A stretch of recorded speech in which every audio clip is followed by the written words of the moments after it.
இந்த நேரத்தில் ஆண்டவருடைய வார்த்தையான இந்த காரியத்தை கொடுத்து பேசுகிறதுக்கு, ஆண்டவர் அனுக்கிரகம் பண்ணதுக்கு ஆண்டவருக்கு கிருபையும் கனமும் மகிமையும் இன்றும் என்றும் சதா காலங்களிலும் உண்டாவதாக. யோவான் 19:34 ஒரு வாசிக்க எல்லாரும் கேட்போம்.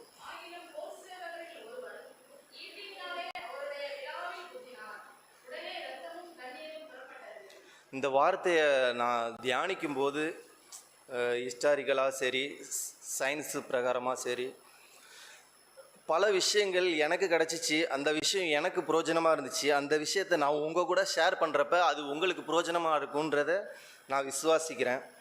ஃபஸ்ட்டு காரியம், பாட்டாக பிரித்து இந்த ஒரு வசனம் தான், அதை நான் பாட்டாக பிரித்து அதில் கிடைச்ச விஷயங்களை உங்கள் கூட ஷேர் பண்ணிக்கிறேன். ஆகிலும் போர் சேவகரில் ஒருவன் அப்படின்ற ஈட்டினாலே அப்படின்ற இந்த காரியத்தை மட்டும் நான் வச்சு சொல்கிறேன். யார் அந்த போர் சேவகன் அப்படின்றத நான் ஹிஸ்டாரிக்கலாக ரிசர்ச் பண்ணுறப்ப அவன் யார், எப்படிப்பட்டவர், ஏன்னா ரத்தம் சிந்திருக்கிறப்ப அவர்கிட்ட ஒரு மாற்றம் கிடச்சிருக்கும். என்ன பண்ணார், என்ன வேதத்தில் இல்லை, ஆனால் உலக வரலாற்றில் இடம் பிடிச்சிருக்குது. என்ன எப்படிப்பட்ட காரியங்கள் அப்படின்ற அதை ரிசர்ச் பண்ணுறப்ப அவர் ரோம இதில் ஒரு தளபதியாக இருந்திருக்கிறாரு. அவரோட பெயர் லாங்கினஸ் அப்படின்றது அவரோட பெயர். அவர் ஒரு படை வீரன். அவருக்கு பார்த்தீங்கன்னா ஒரு படைகளுக்கு என்ன சொல்லுவாங்க, என்ன 100 பேர் உள்ளது ஆளுக்கு ஒரு இது இவர் பெரிய ஒரு பொசிஷனில் தான் அவர் இருந்திருக்கிறாரு. அப்படிப்பட்டவர். அவர் கண்களில் பார்த்தீங்கன்னா ஒரு தீராத ஒரு வியாதி இருந்துச்சு அப்படின்றது சொல்லப்படுகிறது. என்ன செய்கிறாரு, இயேசுவானவர் சிலுவையில் தொங்கப்பட்டு இருக்கிறப்ப லெஃப்ட் சைடில் ரைட் சைடில் 2 பேர் இருக்கிறப்ப அவங்கள போய் போர் சேவர்கள், மற்ற போர் சேவர்கள்லாம் போய் என்ன செய்கிறாங்க, பார்க்குறாங்க, உயிரோடு இருக்கிறாங்க. அவங்க கால்களை முடிக்கப்பட்டுறாங்க 2 பேரும். இவர்கிட்ட சொல்லியிருப்பாங்க அப்படின்றது நான் நினைக்கிறேன். ஏன்னா இவர் இறந்துட்டார், அதுக்காட்டியும் இறந்துட்டார். கால்களை முறிக்கிறது எப்படின்னா, ரோமர்களோட இது எப்படின்னா எப்படின்னா டக்குன்னு மறிச்சிடுற காரியமாக இருக்காது. அது மிக பயங்கரமாக கொடூரமாக. ஏன்னா சொல்லணுன்னா 2 விதமான கிரேக்க இதில் பதத்தில் பார்த்தோம், நிக்கோரஸ் டெனட்டாஸ் அப்படின்ற 2 விதமான மரணம் இருக்குது. நிக்கோனஸ்ன்ற மரணம் எப்படிப்பட்ட மரணம் அதை மரணம்னு சொல்லுவாங்க. எப்படிப்பட்ட மரணமாக இருக்குன்னா, நார்மலாக இப்போ நைட்டு பார்த்தாங்க காலைல இறந்துட்டாங்க அப்படின்றது இயற்கை மரணம், நார்மலாக வர மரணம். ஆனால் டெனட்டாஸ் அப்படின்ற மரணம் பயங்கரமான மரணம். எப்படின்னா அடிக்கப்பட்டு நொறுக்கப்பட்டு ஆக்சிடெண்ட்டில் நீங்கள் பார்த்துருக்கலாம். ஆக்சிடெண்ட்டில் இறக்குறவங்க அவங்களோட முகம் கூட எங்களுக்கு கிடைக்கல, இல்லை மலையிலேருந்து கூச்சி இறக்குறாங்கன்னு வச்சிங்களேன், அவங்களோட ஒரு ஸ்பேர் அந்த எலும்பு கூட இன்னும் தேரல. அப்படிப்பட்ட மரணத்தை இயேசு கிறிஸ்துவானவர் நம்ம மேலே அன்பு வச்சதுனால அவரோட இடத்தை விட்டு இறங்கி உங்களுக்காகவும் எனக்காகவும் சாதா மரணம் இல்லை, டெனட்டஸ் அப்படின்ற சொல்லப்படுற விலை மதிக்க முடியாத ஒரு கரையத்தை அவர் செலுத்தி நம்மளுக்காக அவர் பண்ணியிருக்கிறாரு. இந்த இடத்துல என்ன செய்கிறாரு, அந்த போர் சேவகன் போய் அவர் விழாவில் குத்தும்போது என்ன நடக்குது, ரத்தமும் தண்ணீரும் புறப்பட்டு வருகிறது. அந்த காரியத்தை வச்சுப்போம். இவரை பற்றி நான் சொல்லி முடிச்சுட்டு அடுத்தது ரத்தமும் தண்ணீருமான காரியத்துக்கு நான் போகிறேன். இவர் என்ன செஞ்சுருக்கிறாரு, கால்களை முறிக்கலை. ரோம சட்டங்களை பார்த்தீங்கன்னா அவங்க போட்டிருக்க கட்டளைகளை மீறுவதே மரண தண்டனைக்குரிய காரியமாக இருக்குது அப்படின்றது சொல்லப்படுகிறது. இது எப்படி சொல்லப்படுதுன்னா, இது ஒரு ராஜ துரோகம் அப்படின்றது சொல்லப்படுகிறது. என்ன ஆயிடுச்சு, அரசியல் சட்டங்களை மீறுதல் மரண தண்டனை கொடுக்கப்படும் அப்படின்றது காரியம்.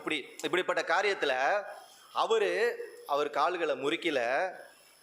அந்த குத்துன காரியத்தில் ரத்தமும் தண்ணீரும் அவர் மேலே பட்டதுனால அவருக்கு சுகம் கிடைச்சிடுச்சு. என்ன ஒரு மாற்றம் வந்துச்சு அப்படின்றது நான் உணரப்பட்ட காரியம். என்னன்னா, ரட்சிக்கப்படுகிறோம். எப்படி நீங்கள் ரட்சிக்கப்பட்டீங்க அப்படின்னு கேட்குறப்ப அந்த வார்த்தையை நம்ம சொல்ல முடியாது. அப்படிப்பட்ட பயங்கரமான காரியத்தை நம்ம ரட்சிக்கப்பட்டோம். ஏன்னா நான் எப்படி சொல்கிறதுனா, நான் ஒரு ஹிந்து ஃபேமிலி தான், என் பேக்ரவுண்டு எல்லாமே ஹிந்து தான். ஆனால் ஆண்டவர் என்னை தொட்டு அவருக்காக என்னை எடுத்துக்கிட்டாரு அப்படின்றத அந்த வார்த்தைகளை எப்படி இது பண்ண முடியாது. அந்த வார்த்தைகளை வந்து இமேஜின் பண்ணி இந்த வார்த்தைன்ற ஒரு வார்த்தையை சொல்ல முடியாது. ஏன்னா உலகத்தில் எவ்வளோ பேர் இருக்கிறப்ப தேவனை அறிஞ்சவங்களும் இருக்கிறாங்க. ஆனால் அறியாமல் இருக்கிற எனக்கு அவர் வந்து சொல்லி அவரை பற்றி தெரிய வச்சிருக்கிறார்களா, அது எவ்வளோ பெரிய காரியம். அதுபோல் இந்த ரோமானிய படை வீரன் லாங்கினஸுக்கு ஆண்டவர் அந்த ரத்தத்தின் மூலயமா தொட்டுட்டாரு. அவருக்கு ஒரு சுகம் கிடச்சிருச்சு. அதுக்கப்புறம் பார்த்தோன்னா என்ன செஞ்சுருக்கிறாங்க, கல்லறையில் போய் பூட்டி கல்லறையை க்ளோஸ் பண்ணி வைக்கிறப்ப இவர்கிட்ட சொல்லியிருக்கிறாங்க, அவரை வந்து களவாண்டி கொண்டுட்டு அரசர்கிட்ட போய் கேட்குறப்ப ராஜா என்ன சொல்கிறாரு, உங்களுக்கு ஆள் இருக்கிறாங்க, நீங்களே வச்சு பார்த்துக்கின்றப்ப இந்த லாங்கினஸ் கிட்ட போய் கேட்டிருக்காங்களாம். அவர் வந்து 3ஆம் நாள் எடுத்துகிட்டு போயிடுவாங்க, எடுத்துகிட்டு போயிட்டாங்கன்னு மற்றவங்கள்ட்ட நீங்கள் சொல்லுங்கள். அவர் வந்து உயிர்த்தெழுதோட சாட்சியாக இவர் இருக்கிறாரு, நீங்கள் மற்றவங்கள்ட்ட போய் இதை சொல்லுங்கள் அப்படின்றப்ப இவர் என்ன சொல்லியிருக்காரு, நான் உங்களுக்கு எவ்வளோ நாளும் பணம் தரோம், இது தரோம் அப்படின்றப்ப இவர் என்ன சொல்லியிருக்காரு, பணமோ பதவி எந்த இதுவுமே வேணாம் அப்படின்ற காரியத்தை அவர் செஞ்சுட்டு என்ன ஆயிட்டாராம், சீஷர்கள் இருந்தாங்களே அவங்க கூட போய் சேர்ந்து ஆண்டவரை பற்றி அறிஞ்சிக்க ஆரம்பிச்சிட்டார். திரும்பி அந்த 19:35 படிங்களேன்.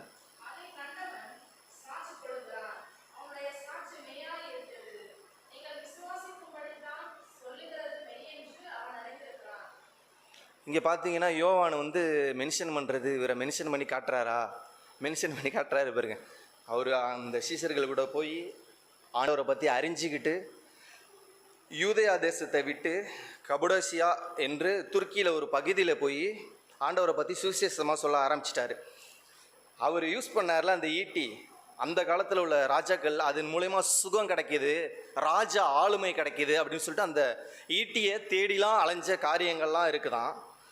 அவர் என்ன செஞ்சிட்டாங்க, ரோமர்கள் சும்மா விட்டுருவாங்களா, தன்னோட இதுலேருந்து வெளியில் வந்து இன்னொரு மதத்தை அவர் போய் பரப்புறாருனா எப்படிப்பட்ட காரியமாக அவர் இருந்திருக்கும். அவங்க தேவர்களை விட்டு அவங்க வெளியில் வரமாட்டாங்க. அந்த ரோமனர்கள் வைராக்கியம் கொண்டவர்கள். அவங்க என்ன செஞ்சுருக்கிறாங்க, மற்ற ரோமானிய படைகளை ஆட்களை அனுப்பி அங்கே போய் அவர் எங்கே ஊழியம் செஞ்சுக்கிட்டு இருந்தாரோ, துருக்கி நாட்டில் அந்த சைடில் பண்ணிக்கிட்டு இருந்தாரோ, தலை துண்டிக்கப்பட்டு கிபி 37ஆம் நூற்றாண்டில் இரத்த சாட்சியாக ஆண்டவருக்காக மரிச்சிட்டார். இங்கே நம்ம பார்க்குற ஒரு விஷயம் என்னென்னா, புறஜாதியாக இருந்தார். ஆண்டவர் செய்கிற காரியங்கள் பார்த்தீங்கன்னா, சிலுவையில் காமிக்கிற காரியம் அவர் செய்கிறது காரணம் இல்லாமல் இருக்காது, அர்த்தம் இல்லாமல் இருக்காது, நோக்கம் இல்லாமல் இருக்காது. ஒவ்வொரு விஷயங்களும் நம்ம ஆராய அது எப்படின்னா புதைப்பொருள் என்றைக்குமே வந்து ஒரு திருப்திகரமாக இருக்காது. அதுபோல் வேத வசனங்களும் வேத வார்த்தைகளும் நம்ம தேட வாஞ்சிக்கிற நம்மளுக்கு வந்து ஆண்டவர் அந்த வார்த்தைகளை நம்மளுக்கிட்ட தந்துக்கிட்டே இருப்பார்.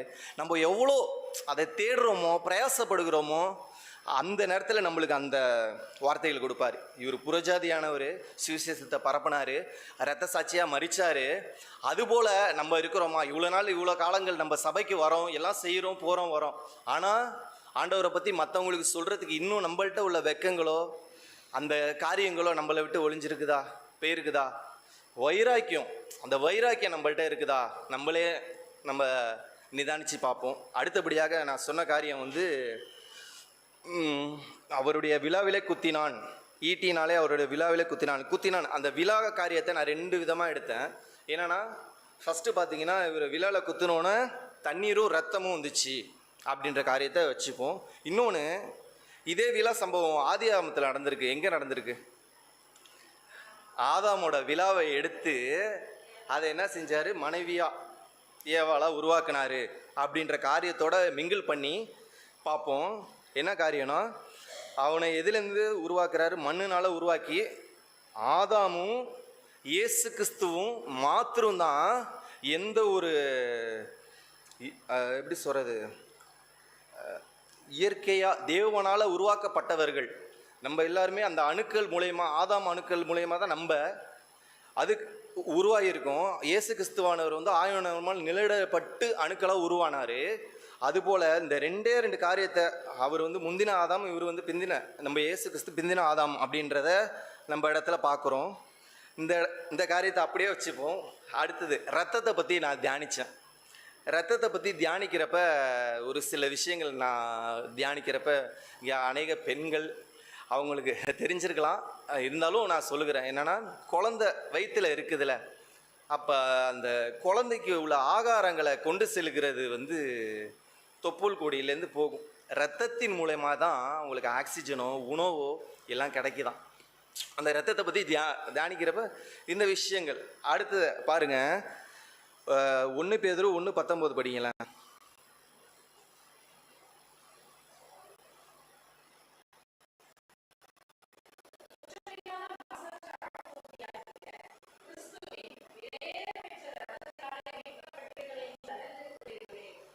நம்ம எல்லாரும் அறிஞ்சிருக்கோமா? விலையேற பெற்ற, அதுக்கு மதிப்பே கிடையாது.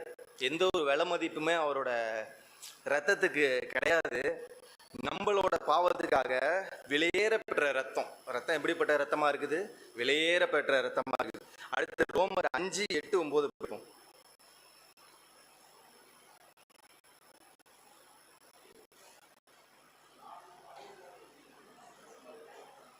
நாம்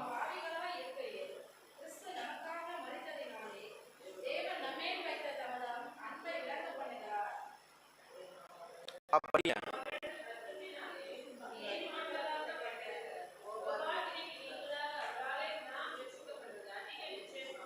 அடுத்த காரியம்னா நீதிமான்களாக்கப்பட்டு இருக்கிறோம். விலையேற பெற்ற இரத்தத்தினால நீதிமான்களாக்கப்பட்டு இருக்கிறோம். அடுத்தது கோபாக்னி, நரகத்துக்கு போற நம்மள எப்படி எடுத்திருக்குதான்? நீங்களாக அவரோட ரத்தம் நம்மளை பண்ணியிருக்குதான். அடுத்த காரியம் ரட்சிப்பு. ரட்சிப்பு என்பதை நம்மளுக்கு தந்திருக்குது. நம்ம எல்லாமே மரணத்துக்கு பாத்திரவான்கள் தான். ஆனால் அவரோட ரத்தம் நம்மளுக்கு கரையமாக கொடுத்து நம்மளை மீட்டெடுத்திருக்குது அப்படின்றத நம்ம பார்க்குறோம்.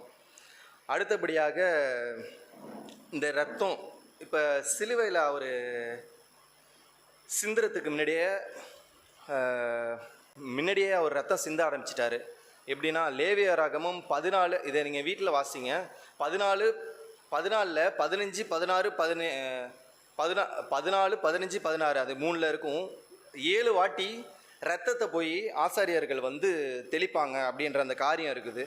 இந்த நம்ம எடுத்த காரியத்திலேயே 7 அவர் எப்போ வந்து ரத்தம் சிந்தினார் அப்படின்ற காரியத்தை நான் 7 காரியமாக அந்த பிரித்து பார்க்குறப்ப, கேட்சமேனி தோட்டத்திலேயே அவர் வந்து ரத்தம் சிந்த ஆரம்பிச்சிட்டார். அக்கா சொன்னது போல் எல்லா காரியங்கள். அதில் சின்ன விஷயம் எப்படி சொல்கிறதுனா, சயின்ஸ் படியாக ஹேமோட்ரோட்டிஸ் அப்படின்னு சொல்லுவாங்க. ஹை ப்ரெஷர் மூலயமா இரத்த நாளங்கள் சிதறி குடல் மூலயமா ஈரல்லேருந்து நுரையீரலுக்கு பரவி சிறுநீரகத்தில் வந்து கடைசியாக வேர்வை துளி சுரப்பி மூலயமா நம்மளுக்கு வந்து எப்படி வருதுன்னா, அவருக்கு இரத்தத்தின் மூலயமா வேர்வை துளிகள் வந்து கீழே சிந்தப்படுகிறது அப்படின்ற காரியம் இந்த இதில் பார்க்குறோம். அந்த கெத்செமனே தோட்டத்தை பற்றி சர்ச் பண்ணுறப்ப அங்கே என்னென்னா ஒலிவு ஆலை அங்கே இருக்குது. அந்த ஆலையில் எப்படின்னா, ஒரு எப்படி நம்ம ஊரில் எண்ணெய்லாம் செக்கில் அரைக்கிறாங்களே, அதுமாரி ஒரு கல் அதில் வச்சு அந்த ஒலிவு கொட்டைகள்லாம் எடுத்து அதில் போட்டு அதை ஒரு கழுதைகள் சேர்ந்து சுற்றும் போது அதில் கிடைக்கிற எண்ணெயை எடுத்து என்னென்னத்துக்கு யூஸ் பண்ணுறாங்கன்னா, விளக்கேற்ற யூஸ் பண்ணுறாங்க, ராஜாக்களை அபிஷேகம் பண்ண யூஸ் பண்ணுறாங்க, ஆசாரியாருக்கு அபிஷேகம் பண்ணுறாங்க, சமையலுக்கு வந்து யூஸ் பண்ணுறாங்க, அப்புறம் காயத்துக்கு வந்து கட்டுறதுக்கு யூஸ் பண்ணுறாங்க. அப்படிப்பட்ட காரியத்தை தான் இயேசு கிறிஸ்து சிம்பாலிக்காக நம்மளுக்கு கொடுக்குற காரியம் என்னென்னா, ரத்தத்தை அங்கே சிந்த ஆரம்பிச்சிட்டார்ல, அந்த ரத்தம் எப்படிப்பட்டதாக இருக்குன்னா, உங்களையும் என்னையும் ராஜாவும் ஆசாரியருமா ஆக்க ரத்தமாக இருக்குது. அல்லேலுயா, அல்லேலுயா, அல்லேலுயா. அப்படிப்பட்ட ரத்தத்தை நம்ம எப்படி வச்சிருக்கிறோம் நம்மளை தியானித்து பார்ப்போம். கெத்செமனேல சிந்திட்டாரா, அதுக்கப்புறம் சிந்தின காரியங்கள் இது வந்து எந்த ஒரு கத்தியோ எந்த ஒரு இதோ படாமல் அவருக்குள்ளார நடந்த காரியங்கள், காயப்பட்டு பலவீனப்பட்டு ரத்தம் சிந்தினார். பாக்கி இன்னும் ஒரு எல்லாமே எடுத்துட்டீங்க, எல்லாம் சேர்ந்து எடுத்தீங்களா, ஒவ்வொரு காயத்தை பற்றி எடுத்தீங்களா. அடுத்து செகண்டு பார்த்தீங்கன்னா, காய்பா அரண்மனையில் அடிக்கும்போது அவருக்கு ரத்தம் சிந்தினாராம். 2வது. 3வது பார்த்தீங்கன்னா, பிலத்து 39 தடவை அரண்மனையில் அவருக்கு தண்டனை கொடுக்குறப்ப இந்த 39 அந்த முதுகில் காயங்கள் வேதத்திலே வரும். காயங்கள்னாலே நம்ம சுகமானோம், அவர் தழும்புனாலே சுகமானோம் அப்படின்னு வரும். 39ன்றப்ப சர்ச் பண்ணி பார்க்குறப்ப வியாதிகளில் 39ஆன மெயின் அதுலேருந்து தான் டிஃப்ரெண்ட்ஸாக வந்து டிசீஸ் வந்து பிரிதான். அந்த 39 காயங்கள் அவர் அங்கே சிந்தினது, இந்த காயத்தை 39ங்கிறது அந்த 39 தான் இருக்குதான். எப்படிப்பட்டது பாருங்களேன். எல்லாமே வந்துடுது பாருங்களேன். ஹிஸ்ட்ரி வந்துடுது, சயின்ஸ் வந்துடுது, மேக்ஸ் வந்துடுது, எல்லாமே ஆண்டவர் எல்லா விஷயத்தையும் அடக்கி வச்சிருக்கிறாரு பாருங்க. அடுத்த காரியம் முள்முடி. அந்த முள்முடி சூட்டப்படுகிறது 4வது, அந்த இடத்துல ரத்தம் சிந்துறாரு. 5வது பார்த்தீங்கன்னா கைகளில் ஆணிகளால் அடிக்கப்பட்டு ரத்தம் சிந்துறாரு. 6வது வந்து கால்களில் அடிபட்டு ரத்தம் சிந்துகிறாரு. அடுத்தது வந்து விழாவில் குத்தப்பட்டு ரத்தம் சிந்துறாரு. இதை எப்படி பிரிச்சிருக்காங்கன்னா, ஃபஸ்ட்டு சிந்தினது வந்து பிதாவானவருக்காக நம்மளை அபிஷேகம் பண்ணுகிற ரத்தம். பாக்கி இந்த 6ம் மனுஷனுக்காக தேவன் சிந்திய ரத்தம். இது ரெண்டுத்தையும் இணைச்சா 1ம் 7ம் நீங்கள் இணைச்சிங்கன்னா, எபிரேய பாஷையில் நான் சொல்கிறேன், 1ங்கிறது தேவனை குறிக்குது, 2ங்கிறது பிரிவினையை குறிக்குது, 3ங்கிறது உயிர்த்தெழுதலை குறிக்குது, 4ங்கிறது இயேசு கிறிஸ்துவை குறிக்குது, 5ங்கிறது தேவனோட வல்லமையை குறிக்குது, 6ங்கிறது மனுஷனை குறிக்குது, 7ங்கிறது பரிபூரணத்தை குறிக்குது. இப்போ தேவன் எடுத்துக்கிட்டோம், இந்த 6ங்கிற காரியத்தை எடுத்துக்கிட்டோன்னா, 1 தேவனானவர் மனிதனுக்காக சம்பூர்ணமான ரத்த சிந்துதலை இந்த இடத்துல நம்மளுக்காக சந்திருக்கிறாரு. அல்லேலுயா, அல்லேலுயா. எப்படிப்பட்ட தேவன் பார்த்தீங்களா? சம்பூர்ணமான ரத்த சிந்துதலை ஆண்டவர் இந்த இடத்துல நம்மளுக்காக தந்திருக்கிறாரு. அடுத்தது லூக்கா 22:44 வாசிங்களேன்.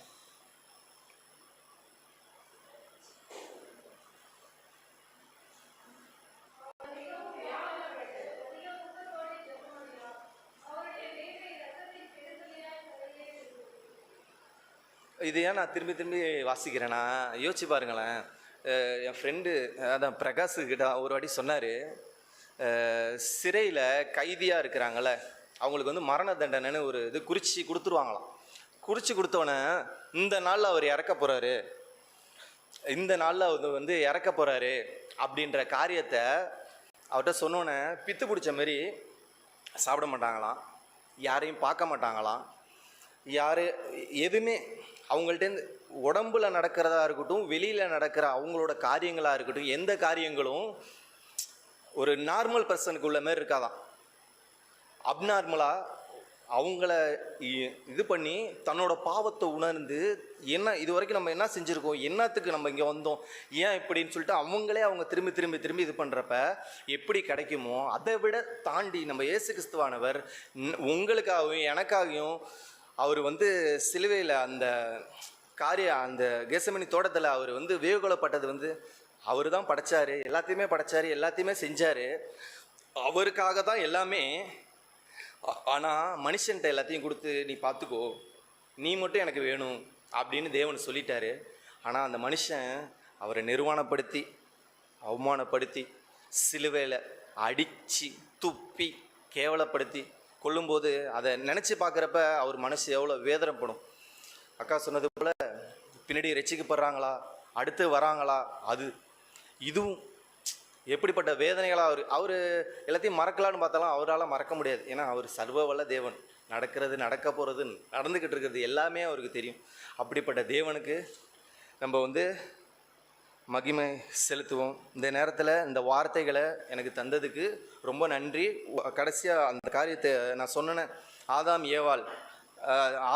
ஏவாள் கொடுத்தாரு. அடுத்தது வந்து இங்கே இயேசு கிறிஸ்துவானவர் ரத்தமும் தண்ணீரும் சிந்தினார் அப்படின்னு சொன்னேன். அங்கே வந்து விலா எலும்பை எடுத்து மனுஷியை உருவாக்குறாரு. இங்கே ரத்தத்தை கொடுத்து உங்களையும் என்னையும் விளக்கரமாக மீட்டு ஞானஸ்தானம் ரத்தத்தை கொடுத்து சபை என்னும் நம்மளை மனவாட்டியாக அவருக்கு ஏற்றுக்கொண்டு அவரோட இணையும்படியாக விட்ட காரியத்தை அங்கே ஜீவ ஆத்மாவை கொடுத்தாரு, இங்கே நித்திய ஜீவனை கொடுக்குறாரு. இழந்து போனதை எங்கே இழந்து போனோமோ அந்த இழந்து போன இடத்துல தேவன் நம்மளுக்கு இழந்ததை கொடுக்கறதுக்கு வல்லவராக இருக்கிறார். இந்த வார்த்தைகள் ஆண்டவர் கொடுத்ததுக்கு நன்றி. இருதயத்தில் பாவம் குடிகொண்டதாலே இகமதில் அழிகின்ற ஆத்மா, இதயத்தில் பாவம் குடிகொண்டதாலே இகமதில் அழி